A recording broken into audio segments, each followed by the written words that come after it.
Welcome viewer, I am Murugan S.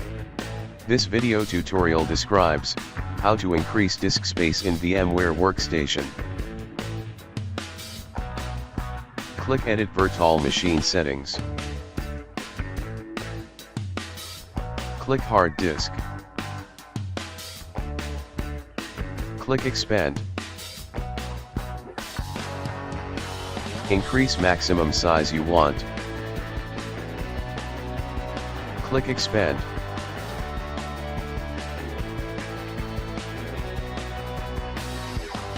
Click Power on this virtual machine.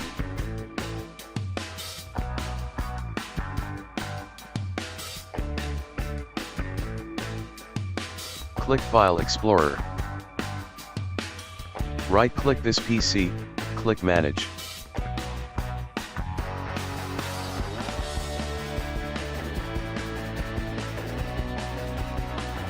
Click Disk Management.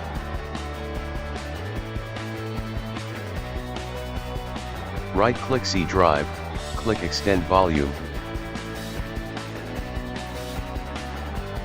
Click Next. Click Finish. C drive disk space is increased.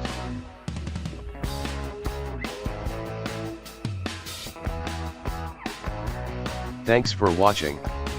I hope this video tutorial helps to solve the problem. Please like, share and don't forget to subscribe my channel. See you next video.